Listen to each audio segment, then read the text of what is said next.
Hello, friends.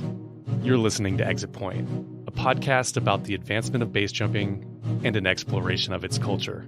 I'm Laurent, producer and co-host. If you'd like to support this independent production, you can visit our Buy Me a Coffee link in the description and give us a review wherever you listen to podcasts. In this episode, I sit down with Yuir Kuznetsov. Yuri made his first skydive when he was 13 years old, made his first base jump in 1994 with skydiving gear, and has since made thousands of jumps. He's been active in urban, terminal, wingsuiting, sliderdown, you name it. To say that he's experienced is a massive understatement. I'm looking forward to hearing some of his stories from back in the day, how his motivations around base have changed over the years, and talk about how he's remained so resilient. So with that, let's get Yuri on the track.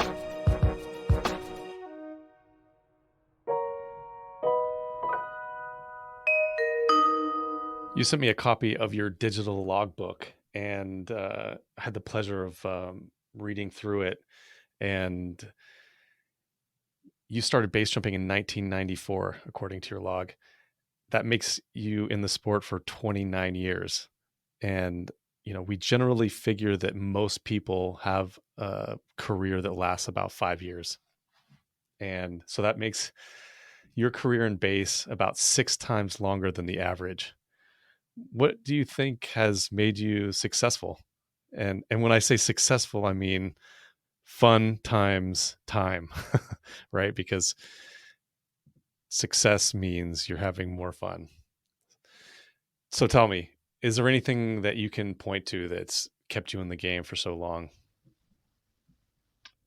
There's there is a lot of luck involved in it, and possibly a little bit of skill, but also stopping and starting again a couple of times. I suppose that helped to reignite it. When you come after a break, it's a whole new sport. Things changed a lot. People changed quite a bit. There's a big turnover, like you said. So yeah, that's probably one of the pieces of the puzzle. But otherwise, it's just always been an interesting game for me. And it shifted from base jumping as such, from urban stuff to the mountains. That became a slightly different sport altogether. So yeah, all of that, all the changes, that keeps the blood flowing. And people, I suppose, people you jump with, that keeps half of the fun at least. Speaking of people you're doing it with, starting back then in 94, like looking at your logbook, you did over 1,000 base jumps before I even started, which is, that's busy. You're doing a lot of jumps. You may be one of the more active people for that span of time. Are there any other people that are still in the sport that you remember from back in the day? Uh, Back in the day, I was jumping a lot with vertigo, so Marta comes to mind right away. She would be probably the most well-known long-timer. She's been jumping way longer than me, and she's still active. So yeah, Vertigo Crew was our go-to place for American East Coast winters. Probably from about 95, 96, we've been jumping a lot together. Oh, right. I saw some pictures of Annie Holloway as well in your logbook. Yep. There's Yeah, that came probably a couple years later, but yeah, we had some good trips on the West Coast as well. Yeah, lots of interesting and familiar faces in your book. It's cool to check out. I recommend it to everybody. Um, how is your perception? Because you say that one of the things that sort of helped you be successful is the way that you approach it, or the margins that you take, and being conservative. How would you say your perception of risk has changed over the years? Huh. Well, the change is quite easy to define. When you start, you look at things and you say, whoa, I can do it. You think this can actually work. After 10 years or 1,000 jumps, you look at the same jump and you think, it actually may fail. So you know things could go wrong as opposed to, yeah, they could actually go right. So when you start, it's just that one jump you want to do, and most likely it will be fine.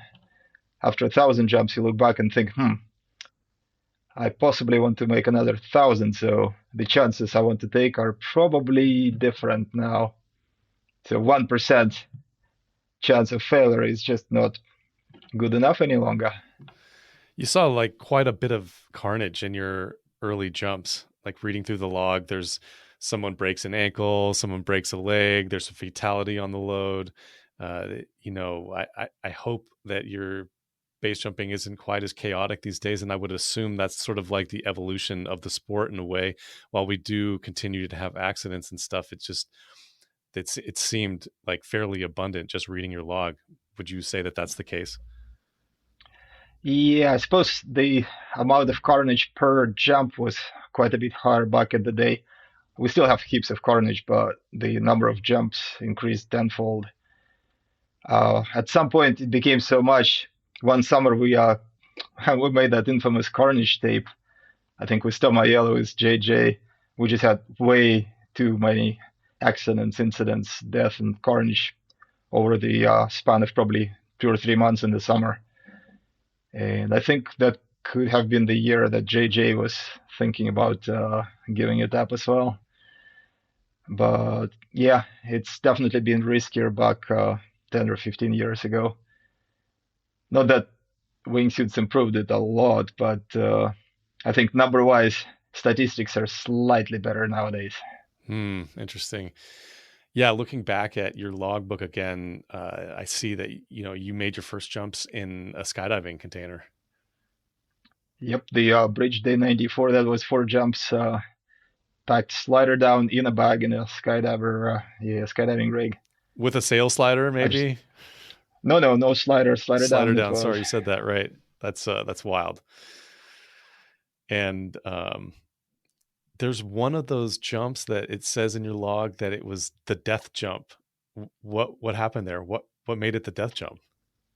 Oh, the Bridge Day 95. That was a free fall canopy collision.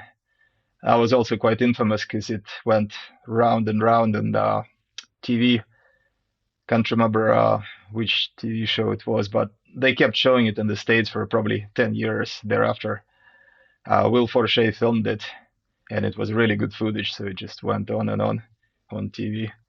I was pure stupidity. I think I did 3 jumps with a friend of mine, 3 2-ways before that, and then showed up at the exit, and there was a 2-way going, so I just joined them for a 3-way.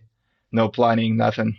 Surprise. And yeah, it didn't work out as good as we thought it would. But yeah, everybody was alive and well, so it just gave us really, really good footage. Yeah, All right. Well, that's a luck. a lot of people listening to this, and including myself, don't know all the juicy details. So please, like, tell us from beginning to end. How did it go? I was a 2-way just about ready to go. I said, hey, let's do the 3-way. And I said, okay. I was slider up. The girl in front of me, she was slider down. I was supposed to be on the side, and somehow we had a little gap, like quarter of a second between us. So I wasn't on the side. I ended up on the side and above her, and that was just enough for a canopy to fill the space. And there was nothing I could do. I knew she was slider down. If I pitched, I would still hit. So I did turn 180, but I didn't move anywhere. Didn't have any speed, and hit the canopy. Did a full loop. Came out, pitched, hit the water, and that was it. And then so like the river, like landing in the river with a parachute can be pretty gnarly. So we Well, it's bridge day, so the boat picks you up within 5 seconds. You're on the beach in less than a minute. And then everybody was shaken. Everybody was alive and well, but really shaken. And all I could think of just get up back to the top and make another jump. So I was back up on top probably in the next 20 minutes. Half an hour later, I have made another jump just to clear it off my mind. And yeah, that was, I think, jump number 5 that bridge day. And quite a party after that, obviously. That was the heyday. What You said earlier, and I don't remember if this was off air or not now, but that you had a couple of times where you quit or that you took a break from the sport. What prompted those gaps in your jumping? That came way later in the game. And the first gap, I basically just burned out. I had too much fun. I finally, after many, many years, I quit my office job and I went on, I think it was 2 years of travel. And about a year into it, just travel, jump, enjoying it. I suddenly burned out. I've done too much, too many jumps, too much travel, and it just didn't excite me anymore. So I didn't quit. I didn't stop. I just went on traveling, and then I realized, I think it's been a couple of weeks since I jumped. And then you forget about it, and then, oh, it's been a couple of months. And it went on like that, and I didn't jump for 2 years. Did you find something that replaced it for you, or did you just, yeah, tell me a little bit about that. At that time, I didn't think about it much at the beginning. And then I think right around that time, I started scuba diving and technical scuba. And that was quite interesting. That was quite exciting. So when I did think about some sport to replace base, scuba was an obvious choice. And for maybe a couple of years, I really got my highs out of technical scuba, deep air in particular, which is it's it's like base jumping on drugs with drugs built in, and you really have to do it right. The risks are probably higher than base jumping, and there are many ways to die, and most of them you don't sense, you don't feel, you just have to know about them. It's like radiation. So it was exciting, but again, a couple of years into it, it faded off. It could not replace base. It was good enough, but nah, it couldn't replace it. In the long term, it just didn't deliver the way the base does. I suppose so. Yeah, it's just a different kind of high. When we base jump, you're on a peak for a minute, and then you chill on your endorphins. When you do a technical dive, it lasts for an hour, a couple hours, and you have to be on top of it all this time. So it's a different high. It's still very exciting, but it's just not the same game. Hmm. And looking, kind of jumping ahead, I did try to look for other stuff to replace base with. Nope, couldn't find anything that would replace it as such. You can live your life happily doing other stuff, but you cannot replace that specific high. Yeah. So what I'm hearing from you is that your motivations for jumping really comes from like a sense of pleasure or getting high. Is that right? Not really. That's what you think at the beginning because it is a lot of fun. But there is so many aspects to it. There is fun of jumping. There are friends you jump with. There are mountains, or if you're on top of a building or antenna, the views are amazing. You basically put yourself in a position where you don't belong. It's like being on another planet altogether, whether it's a building or a mountain or whatever it happens to be. Urban could be quite visual. But later on, you realize it's not it. Usually, people try to describe it as you live in a moment. You suddenly realize that's what people call Zen moment. You leave, your brain stops, and you just leave. You don't have any thoughts. You live in that particular second, fraction of a second. And the trick is to stretch it to where you live in it all day long. When you come to yoga, meditation, and so on, that's the idea. So a lot of people will say, yep, we base jump because we want to live in a moment, and we just can't do it outside of base yet. Do you have a lot of experience with yoga and meditation? I've done quite a bit of it later in life. That was the second time I stopped jumping for 3 years.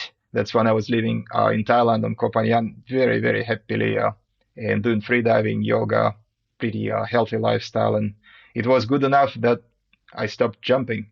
Again, I didn't quit. It just happened that I stayed off it for a month and then for half a year, and then it stretched into 3 years. Yeah, oftentimes I sort of think that how nice it could be just to be content, staying at home, going for walks and doing things that are simple And there's often times like this call for the mountains that complicates my life to a tremendous level. Like, you know, first like driving, getting all the gear together, the hours of hiking, the training that it requires. It's very thorough endeavor, right? And if I was able to sit on a cushion and feel like content, man, they sure would make life easier. But I think both of us are of similar minds when that sense of contentment that comes from our activity is just I haven't been able to reach that state yet. Huh. Well, something both base and yoga and meditation will teach us is nothing is permanent, everything changes. So yeah, you're content, and you could be content for months, or it could be a couple of years, and suddenly it changes. You're not enjoying it anymore for some reason or another. And that's exactly what happened. I was quite happy on the island, and suddenly I wasn't that happy. We decided to move to Europe, and Europe is beautiful. And there you are, the mountains are right above you. You drive or you walk by, and it only takes a few months, and you're up on top. And yeah, you hike a couple of times, and then you think, well, maybe I'll just do a jump, and there you are, full on back in the sport. You know, Except it's a different sport. Now it's wingsuits in the mountain, paralpinism, or any way you want to call it. It's quite different from the good old school base. we talked at the beginning. I asked you what were some of the secrets to success, and one of the commonalities that we find talking with our guests is that personal awareness is a really important ingredient. Being able to step outside of yourself and make judgment calls about the actions that you're taking. Do you think that you gained additional personal awareness through your practice of meditation and yoga? Absolutely. Just not as much as I would wish for, but it helps. Same goes for base jumping. That gives you a pretty good boost in awareness, risk management, well, even common sense. I suppose you need common sense to begin with to survive any length of time in base, but it builds up as well. So you come from a family of skydivers, right? So then you were skydiving with your family in the Soviet Union, is that right? Well, yes and no. I come from a skydiving family, but back when I was a kid, it was indeed the Soviet Union, and you could not just show up at the drop zone and jump. So I've done my first skydive when I was 13, but it was a pirate jump, just a reunion of old-time jumpers. And the next jump I did was actually when the Soviet Union broke, and suddenly a commercial drop zone was in place of the military airfield. So I showed up, and I could just pay and get on a plane and jump, and that was it. And I was 18 by that time. So my second jump was 18, and it was no longer Soviet Union. That was wild new Russia. You pay and you get whatever you want. So it just unrolled from there. The beauty of capitalism, right? Communism, no Well, skydiving. Capitalism, you can pay and go jump. well, yes and no. I suppose back in the day, you could get on the team and you would get free jumping and, well, free everything. But if you're not in a military or semi-paramilitary team, then nah, you couldn't jump. So yeah, good and bad. Right. I joke mostly. So then Likewise. that first jump was did you jumping around? Yeah, that was a big military round static line, and I was probably, I don't know, like 45 kilos. Took me a while to get down. Just taking you wherever the wind blew. Yep. Yeah, wow. And so your mom and dad were both military jumpers then? Well, not military, sport jumpers. It just happened that sport was paramilitary back then. Okay. So to be on a proper team, you were technically, well, either a member of military or paramilitary, whatever it was called back then. And again, going back to your logbook, there was a lot of building jumps, a lot of slick, a lot of old school. and slider down, and then you took a break. And well, sorry, no, you had. And then did you have wingsuiting? Because I see some pictures of you in a Skyflyer and some of the old, like the first wingsuits ever made.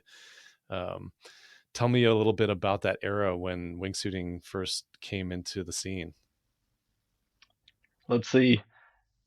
Yeah, it's probably been 6 years of pure base jumping because wingsuits didn't exist. And then in 1999, the first suits appeared. We all saw Patrick, obviously. And then friends of mine in Moscow actually made a very crude wingsuit prototype out of a ski jumper neoprene suit with wings attached to it. And then Birdman just appeared out of nowhere. So there was Yari and Robbie, and the Birdman Classic came up. And yeah, that was it. Summer of 1999 in Chirag, we all reconvened with those first suits. And once you try it, there is no way back. Did you make a skydive with a wingsuit first, or did you just send it off of a Um, cliff, or what was that like? Let me remember. I did make a few skydives. It wasn't many, but I probably made a dozen or so, maybe a dozen, maybe about 20 skydives. I think on Classic, right before I went to Chirag. And it just felt natural. It was really easy for me. It just felt like, I don't know, like I already had a couple hundred jumps. It just flew. And just like everyone else, you said, oh, okay, this is going to make it safer, right? Because it'll make separation from the wall. Exactly. In the first few years, we had this foolish idea that it will make jumping so much safer because you will never ever hit the wall again. And yeah, it was a case for the first couple of years. Right. And then it all went downhill. Figuratively and literally. Yep. Do you have any early hard lessons with wingsuits? Do you remember any of like, oh shit, this is I need to take this seriously? Hmm. Uh, I think my close calls were mostly jumping slick way before wingsuits. And then the wingsuiting, the first years of wingsuiting were actually quite safe. It was actually getting you away from the object and opening quite high, and everything went all right. The close calls started to come in later on when everyone started to flying either close to terrain or trying to outfly something and pulling real low. Mm. So there is a there is a theory behind it. People try to keep the same level of risk. People try to find a constant, like comfortable level of risk, and then if equipment gets better, they just pull lower. They just come closer to the cliff. They try to keep it as risky as they wanted to begin with. So you cannot give them a safe tool and expect jumping to become much safer. No, they will simply take thinner margins.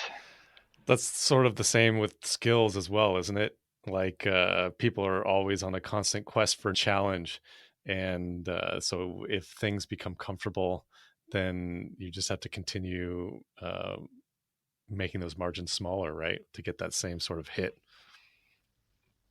Yeah, you keep the risk constant. That's the motto. Have you ever felt like in your approach, like, okay, even if I'm not satisfied, this is like where I keeping my practice? Ha, as in stopping before I get hurt. Yeah, well, I mean, like sometimes like I find like myself doing that now lately where it's like maybe the jump itself isn't like the primary motivation for the outing that day, and like I'll land and it won't be like the most amazing jump ever, and I just sort of have to have satisfaction with it being a humble jump, or not pushing my limits, or I'm a dad now and I have some responsibilities to stay alive. And I just feel like for me, knowing that I'm not getting the most incredible jump in means that I'm staying within my margin a bit. Do you ever have similar thoughts, feelings? Yeah, probably most of the time. I tend not to push it too far anyway. I try to keep a reasonably thick margin, and a lot of the time, jump is not even the goal. I like to be in the mountains, and it's just a quick way down. So I would guess probably a majority of my jumping is it's just an excuse to go up. Either it's a mountain I love or it's a new place that I want to see. And then, yeah, I hate hiking down, so I'll fly. Yeah, you must have bad knees like me. So, you moved to Slovenia, and then Yep. you saw the mountains in your backyard, and you only couldn't resist for a short period of time, and then you got back into base. And I'm assuming now that the wingsuits were better, the gear's better. People are using lasers to measure exit points. We've got the fly sight and other GPS units to record and mess with some data. What was it like coming back to the new base? Ha, interesting. The first time I stopped for a couple of years, the game didn't change too much. I came right back into it and actually did some really nice flights, opened a bunch of new walls, and then when it suddenly faded again, and I didn't jump for 3 years, and I came back to Europe, it was a different sport altogether. Everything changed. The approach, the skills, the gear, and suddenly everyone is using fly sights, lasers. You put a flight profile before you jump. Everything was a new game, so I had to learn from the scratch like a student.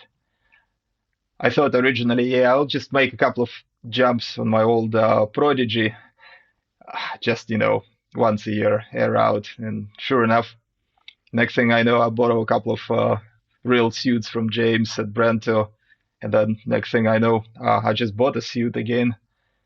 And once I was on a proper suit, now I have to learn the whole game again. What I've done 5 years ago doesn't really cut it any longer. And that's where fly sites came up, and all my friends uh, were, well, I was lucky to hang out with proper professionals at the time. They knew how to train and what to do to get back in the game very quickly. So there we go, fly side, headphones, sky derby, baseline. Here's your laser, and probably a year into it, I was reasonably current, and 2 years into it, I felt like, yep, I could open new stuff. I could be, well, an average jumper now, and that's after being in the sport for 20 years. I felt like I'm just coming back up to speed. Just to give you a perspective on how much things change in that short period of time. So I smile every time I see somebody who just came into the sport and 2 years into it. They're trying to go full on. You said that the approach was different. I'm curious what your thoughts are on that. How do you see the approach changing? It became much, much, much more technical, which again, it could have made things way safer. But all it does, it lets us open harder, more technical exits with less of a margin. So yeah, we could take a laser and a fly sight to Brento, and it would be the safest thing in the world. Instead, we go and open a new cliff that's got a probably like an 80-meter rock drop with a 25-meter ledge, and then it goes to hell from there. Are you listening to feedback from the fly site with headphones on your flights? Yeah, that's been a great training tool. In fact, I keep it on all of the jumps now because it's a good feedback. It's quicker than your brain can process visual feedback. And to me personally, it doesn't annoy me at all. Some people don't like it, but technically and for training, it's a great tool. That's something every new jumper needs to use for a while. Then you can get rid of it if you don't need it anymore. But it's just like having any of your gauges in a plane. You don't really throw them away. Yeah, once you get off student status, you don't throw away your tools. They're still useful. Yeah, I had an interesting conversation with Michael Cooper the other day, the designer of FlySight, and he was talking about just that, how quick the feedback is, and I can't remember how many milliseconds it is, but it's faster than your brain can process, and that even it's so fast that even like when trying to correct it, that you can create this pilot-induced oscillation, just because of things are happening faster than you can think, and then your reflexes to respond. So anyhow, um I what are the audio settings that you have giving you, what kind of feedback are you getting? Is it all audio sounds like, or is it spoken word? The setup seems to be the same for all the competition jumpers that I know. It's spoken forward speed every 2 seconds. That seems to be the best setup. We've tried a million of different ways, and the best feedback that actually is useful is forward speed spoken. Every 2 seconds. Yep, that seems to be empirically the best. And then when you get that number in your ears, let's say you're going for, because I consider you as someone who's sort of really pushing the limits for glide flights. Like you have this hidden Slovenia or secret Slovenia video that you shared with me. And man, you're like jumping off of these cliffs and it just goes forever, crossing into other valleys and whatnot. And the glides are spectacular. I want to talk more about that in particular, but first, like when you're using that speed number to get maximum glide out of your suit, can you work through that process with me a little bit just to understand better? Well, if we speak about the technical side of it, it's quite simple empirically. The aerodynamics, I suppose, are a whole science, but for us, you just need to know your polar curve of the suit. You need to know your best glide speed, which for most of us will be, let's say, about 150k, as in kilometers, not miles. And if you keep it at that speed, that's it. You're gliding. You want more speed if you're closer to terrain.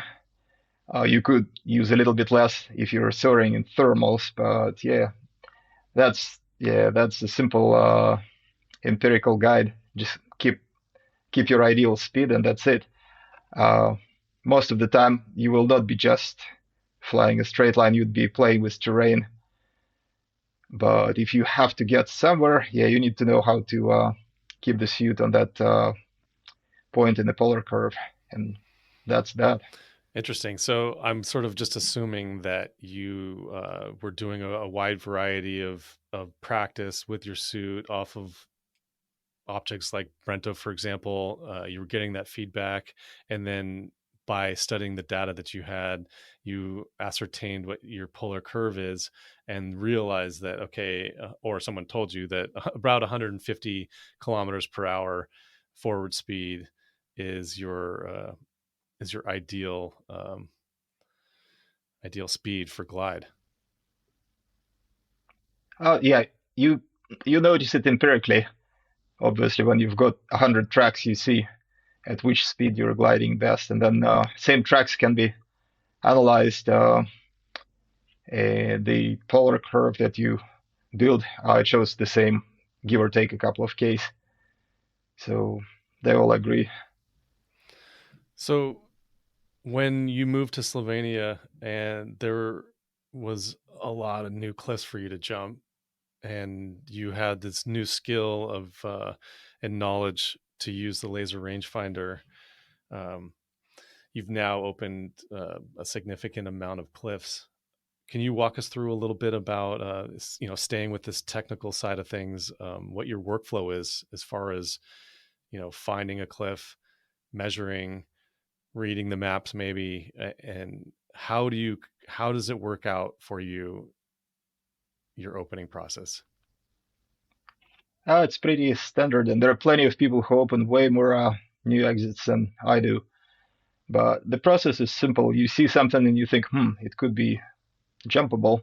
And you look at the topo. The first thing you do is, well, You see if there is a line, if there is a flight path, can you reach a landing area? Then you go and hopefully find the exit, and you measure it with a laser. And ideally, you look at your phone or laptop if you're at home, if you don't jump at the same day. There's your laser cliff profile. There is a bunch of your tracks. You look at your worst tracks and see what kind of margin you get, and then you make a call. If it looks reasonable, if the margin is okay, yep, let's go open it. And if not, leave it till next season when we get better suits, hopefully, when our skill improves. To tell the truth, the suits maxed out a few years ago, performance-wise. If we get anything, it's really incremental. It's like 1 or 2% of glide in the last few years. Exits don't improve much since Rebel. So it's really pilot skills that's improved in the last few years. So hopefully next season we will get better and we can open it. A lot of exits are sitting unopened because we think we're just not good enough, either for the start or for the glide for making the landing area. But if everything looks all right and the margin is okay, then yep, there we go. We just go and open. Do you keep your data on a spreadsheet? Do you use one of the apps? How do you compare, like when you're shooting laser and you get some numbers, how do you compare it to your personals? Nobody is keeping it on a spreadsheet anymore. There is either a skyderby or a baseline. So it seems like people are split 50-50. In the States, baseline is a bit more popular and skyderby is more common in Europe. They have the same functionality as far as analyzing the jump and your own tracks. The only difference is skyderby is open for everyone. As far as you can see, everyone's tracks. So it's good for competitions. It's good to compare. Baseline, you see your own tracks, and that's about it. So it's great to analyze your own flights. It's just harder to compare to other people. But for a purpose of opening a jump, they both function the same. You've got your own tracks, 100 tracks. Then you've got your cliff profile, and you see if it fits, and that's that. There are other technicalities as far as weather conditions, whether it's a south face or a north face. And that comes with experience. You know how much uplift, updraft thermals you get on the south face, or as it happens to be in Slovenia, most exits for some reason are north or northwest, so you get no help, or you get some downdrafts even. You have to account for that. But otherwise, yeah, it's your laptop. There is your profile, and there is a cliff, and see if they match. Yeah, there's definitely some exits that I like to wait for the afternoon or only do in the morning just because they get some sun right on the face there. It makes everything a lot more comfortable. When everything's on the north face, that's less comfortable. Yep. So you did a lot of testing to find what the best wingsuit is for you.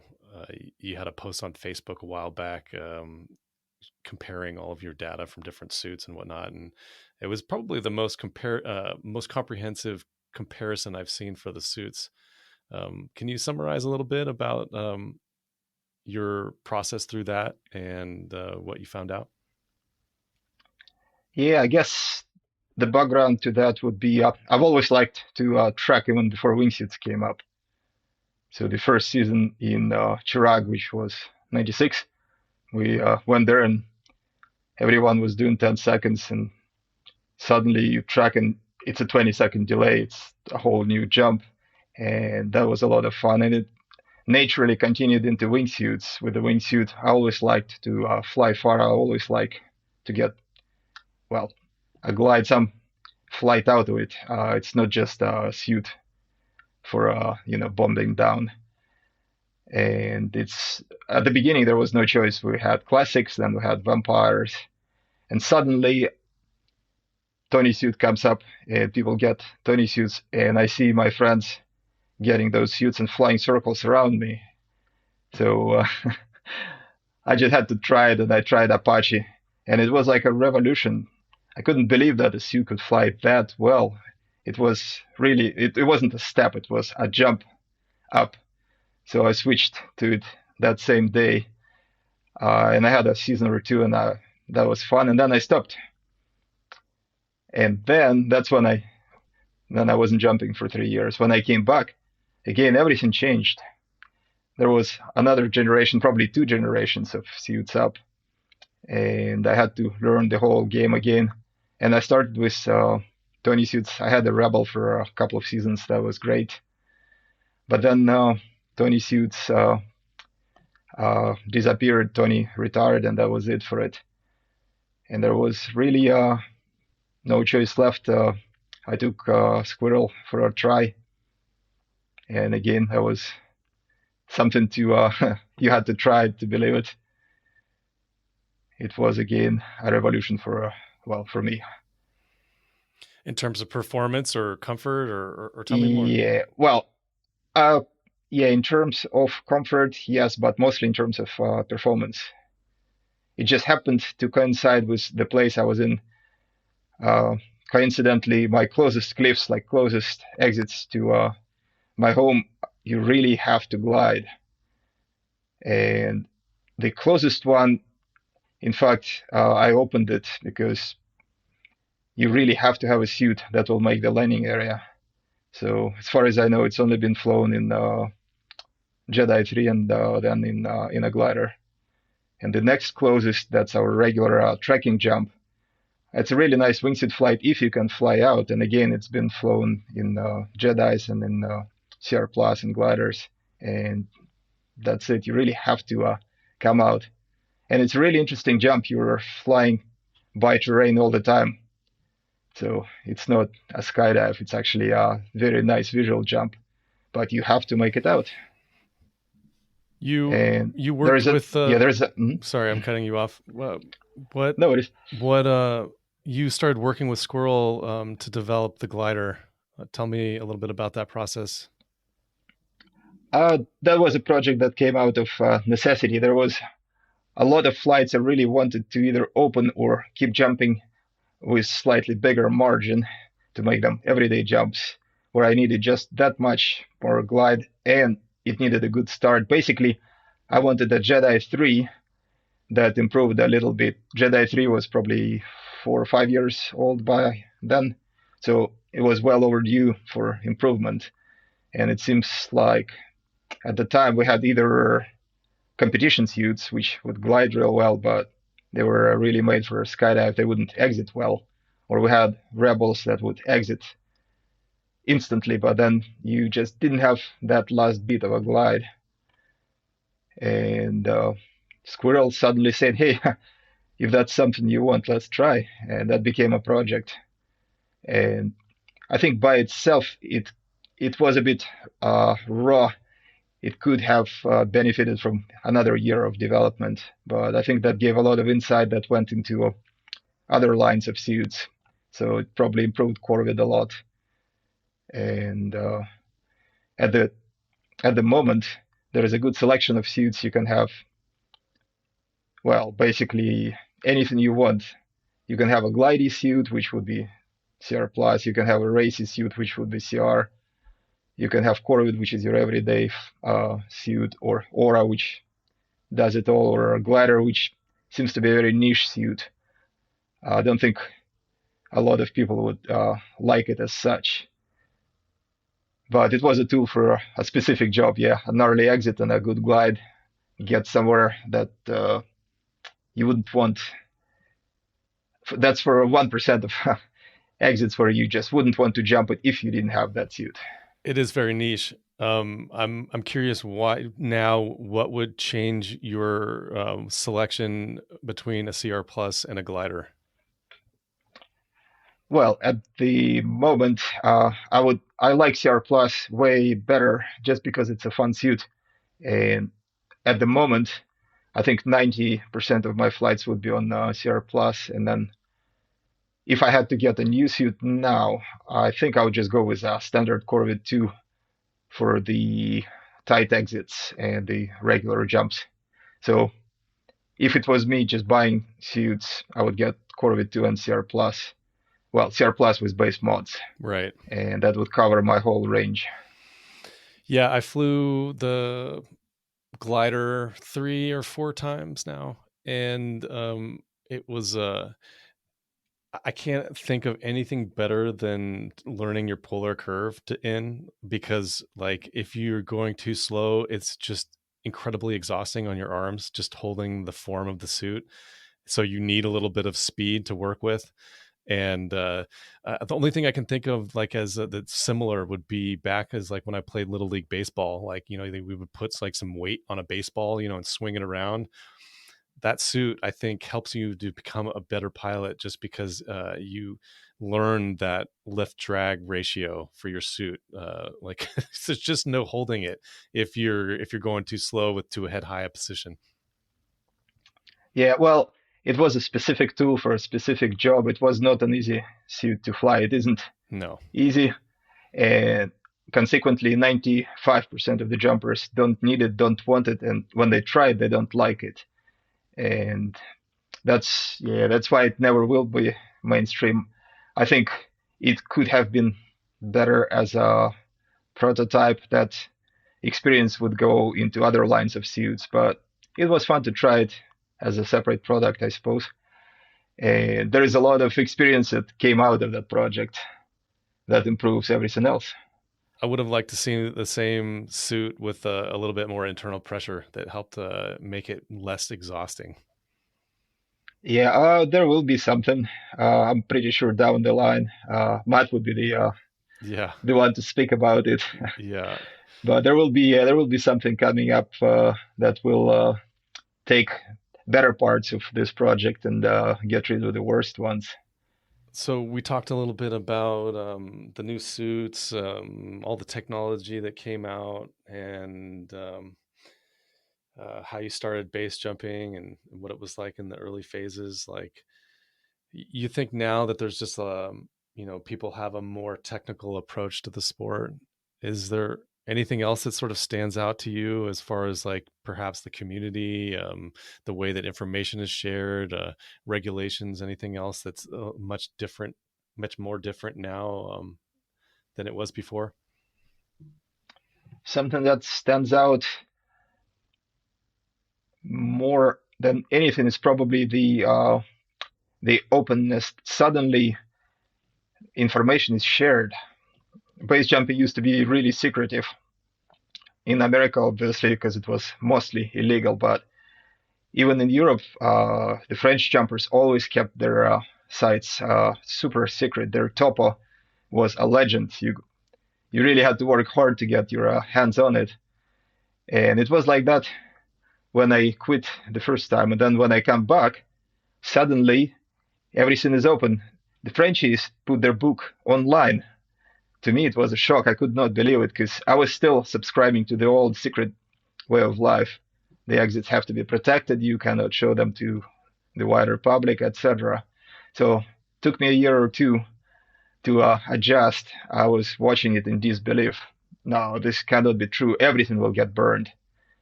And then a year passes. No, everything is fine. In fact, we've got twice as many exits open now.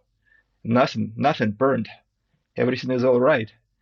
And then a couple of years later, we've got 10 times the exits. Everything is perfect. And then the book went full on online. Now everyone can update it. And a few years down the line, I totally switched my perception. I went full 180 on it. I saw the light. Information really needs to be shared. It actually works better that way. There are very specific exceptions. Maybe I don't know, 2 or 3 or 5% of the jumps, talking about mountains mostly, that need to stay low key for a specific reason. But the vast majority is online. People share the lasers, the points, the hikes, everything, and it makes things safer. It's just safer. It's more fun, and for anyone with half a brain, information makes a difference. It actually improves our safety record. Yeah, I agree with you on that. There's I can only think of one jump in France where it's a little bit sensitive because the landing area is on private property and they don't want to have a bunch of jumpers come there. So that one isn't really talked about much. But then and then a couple in Switzerland where the farmers are really particular, where it just couldn't tolerate the number of jumpers that it might see because of ease of access and whatnot. But otherwise, yeah, I mean, it just makes so much sense. Like I remember, I mean, for a newer guy like me, like, people would ask me about how to get to a jump. I would send them a pin or something and give them a direction, or, just copy and paste and then translate from the French topo. And now it's like, there's just so much information online that there's it's taken all this mystery out of it in a really positive way too, because for one, you get all the correct information. You know exactly where you're going. There's no rolling the dice on jumping off some cliff that's not even appropriate. And then you also know what you're getting into right before you start the hike or the approach or whatever it is. And I think that can create a bit of margin for people, right? Like if they know that the hike is going to be 6 hours, it's only the fit people that are going to do that, hopefully. That's interesting. I had a conversation with a Swiss guy not too long ago about how he had changed his thought process on that as well. And yeah, it's that is a huge mental shift in base jumping. I assume since you have so much experience and you've been in a long way, people were happy to share with you. Did you ever have to go and explore and find cliffs for yourself that you knew people had been to? Plenty. Yeah, I had to go all over it at home. I had to basically rediscover the whole country. The whole Slovenia had to be reopened again because, well, not everyone subscribes to these new ways of sharing, sadly, and there is really no reason for it. I mean, one thing you learn when you base jump is you cannot keep anything secret. If something has been jumped once, it will be jumped twice. Anyone with a bit of motivation will come and jump. It's just every time you open a cliff, there are certain risks involved in opening. And we all know a number of fatalities where people died looking for exits. They didn't even jump. So there is no need to bring all that extra risk over and over again. You might as well share it if you've opened it. And once you share it, you will see nothing bad happened. People who want to come and jump something technical, they will do it regardless. And those who don't have the skill or motivation, they will not. It's the same as in climbing, same as in scuba diving. You've got your sights, you've got your beta, and then people decide. Yeah, that's seems appropriate. What do you think base jumping has brought to your personal life? I would guess the first step was face your fears and then learn to enjoy them. First step was to recognize you're scared. Second was to deal with it. And third was to really start enjoying it. And then later in the game, it gives you the same that yoga or meditation gives to people. You suddenly realize you're in that moment. You live in the moment, and it's right there. And then you like it so much, you want to stretch it. You want to stretch it to your regular everyday life with, well, different levels of success. But at least you've seen it and you know what to aim for. Well, that's great. So, calm through fear, and then maybe setting a baseline in happiness that you want to incorporate in the rest of your life. Interesting. Yeah, and it just brings a lot of fun into it as well. Oh man, so much. Places that that you would never see without this sport. The people are half the fun. You meet really unique, really interesting, unusual people, and yeah, all of it combined, it's fun. There is a bit of good that comes out of it. Well, personal development, maybe you can call it that. There is obviously a dark side of it, but just about anything in life has a dark side. So yeah, we just deal with it. What has your journey through loss been like? Huh, that's a difficult question, and I guess we had a little bit too much to lose in this game, too many friends. And if you compare it to anything else, it probably is best compared to people who went through war. You lose so many close friends. It's not normal at all. At some point, I personally started to become a bit numb, and I guess everyone deals with it differently. But yeah, you notice the numbness when it happens for the 10th, for the 20th time. Uh, the brain just shuts the emotional part, especially if you're directly involved, if you have to deal with it. You just do all the technical bits, whatever it happens to be recovery or deal with consequences. But yeah, emotions shut down. So I don't think there is much to learn or teach anyone that comes out of it. It's just part of the game. You have to deal with extreme emotions, and one way of your body or your mind dealing with it is by trying to numb it down a bit. Yeah, I'm nodding in agreement. I mean, I think there's something to take away from it, and the fact that I mean, someone who's experienced as you, sharing your experience, can normalize that in a way. And people that are listening to this may, like me, nod my head in agreement or learn about it for the first time. So I think there's value in talking about it and this shared experience. Not to get all wishy-washy on it, but I feel like that numbness is deceiving because at first you sort of like you don't feel anything and you kind of go along your path, thinking everything's okay, but then it sort of manifests in other ways, that it pops up in some frustration or some anger, or it rears its head in other parts of your life. And even if it feels normal or it feels like you're good at it, it shows up later on. Has that been your experience as well? Yeah, emotions come up one way or another, but once you once you see them, it's not a problem anymore. You just feel numb, and then an hour later, you want to cry. Well, you just go and cry, and that's that. But again, after you've been in the game for a while and you lost some friends jumping and some went the other way, you notice people who died outside of base jumping probably didn't have it any better. In fact, a lot of the time it's been worse. So maybe it's not the worst way to go. And regardless, you don't have a choice as such. You jump because you have to.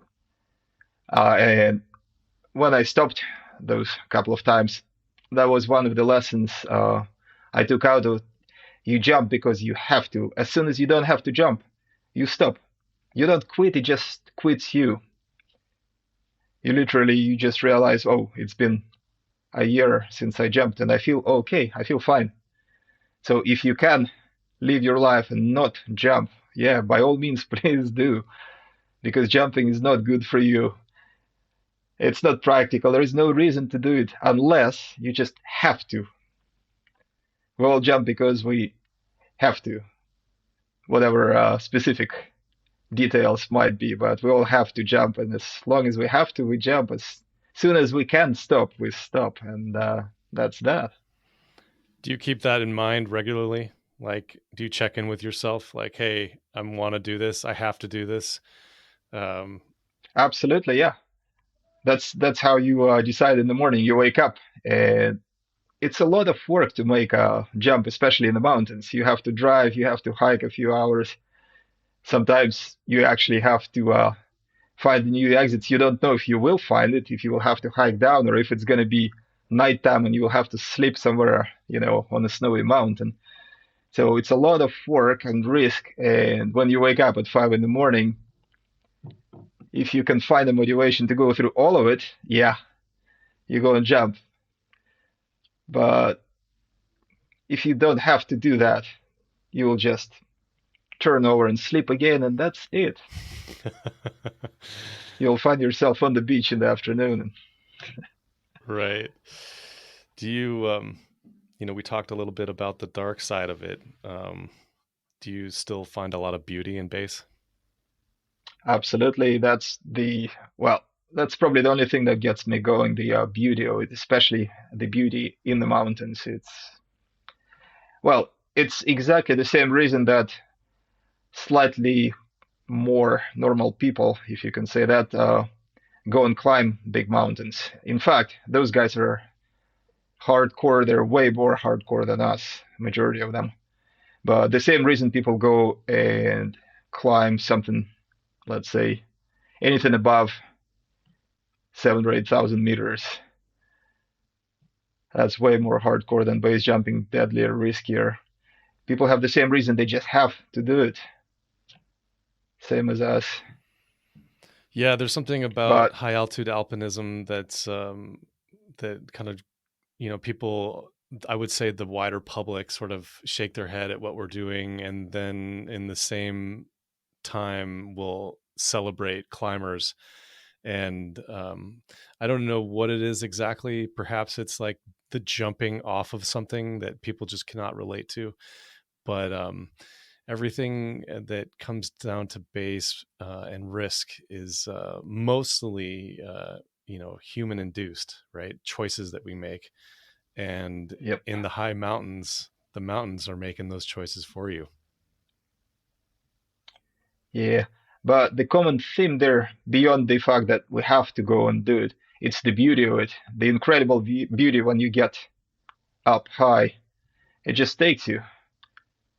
The beauty actually puts you in that moment. You don't actually have to jump off. You can just stand there and look around, and your brain just stops. It shuts. It shuts down. The beauty is that same Zen moment. And I think a lot of the people go there for the beauty of it. And especially lately, I see myself in the mountains just for the sake of being in the mountains. And the jump, the jump could be beautiful, but a lot of the time it's just means of getting down, really. So for me personally, it's a minor part of the game at this stage. Maybe because I never got into proxy flying and really cutting trees with my fingernails. For me, being in the mountains is the biggest part of the fun. Would you consider yourself an independent thinker? Yeah, that would that would apply to just about every base jumper, I suppose, with rare exceptions. Yeah, I'm not sure.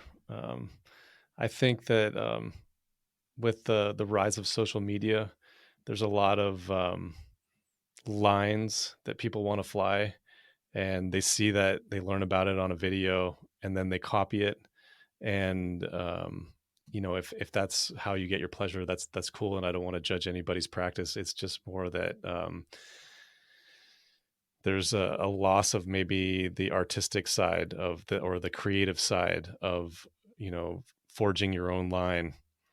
And I think you have that opportunity of being where it is that you live, and flying from new exits of like, oh, this is what feels good. This is the line that I want to draw in the sky right here. And for me, that's an element of creativity and wingsuiting that's a little bit different. And that's, I would say, more independent minded. Yeah, I personally always liked new places, whether it's travel, whether it's new exits, new mountains. I stopped going to Lauterbrunnen long, long, long time ago, just because, well, yeah, it's convenient, but there is nothing new, and it's nice to revisit maybe once in 10 years, and there has been some new stuff open, and yeah, you can possibly open one or two yourself, but then no, I don't think going the same places or same jumps over and over again is a lot of fun for me. Some people are different. Some people actually like a line that they can raise 100 times, and they get a kick out of improving that particular line. And I mean, whatever gets you off, that's great. It's just there are many ways to have fun. And luckily, there is endless world around. You can go and open new jobs, new flights, new countries, in fact, every day. There is still maybe 3/4 of the world that's completely unexplored. So yeah, we'll never run out of new places. There is no worries here. There's certainly lots of new places to explore. What do you think base holds for you in your future? It's hard to say because it changes. One thing you learn, whether it's jumping, whether you're doing yoga, nothing is permanent. Everything keeps changing, and I can see myself stopping again at some point, and I can see restarting yet again. Nothing is fixed. It really goes with your mood swings or the way your life is taking shape.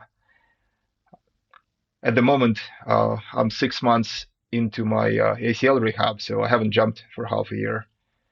And it definitely feels different from when I was in the mountains every other day. But that will change soon again. Hopefully, in a couple of months, I'll be up on a cliff and the process starts again over and over. That's the beauty of life. It keeps changing. Nothing is permanent. So it's just like jump. You go up, then you go down. If you just went up and stayed on a cliff, most likely you just freeze to death when winter came. Well, Yuri, this has been a pleasure. And like you say, nothing's permanent. And this podcast is just the same. So it's been a pleasure chatting with you. And again, thank you for being on. Yeah, likewise. Will be a pleasure to see you on a cliff, be it France, Slovenia, or elsewhere. It's going to be fun. Let's make it happen. Yep, let's do it. We hope you enjoyed this episode. If you have any thoughts about what you've just heard, please don't hesitate to hit us up. A big shout out to Mark Stockwell, our sound mixer and co-producer. We love you, man. If you'd like to learn more about the podcast, please visit exitpointpodcast.com. See you on the next one.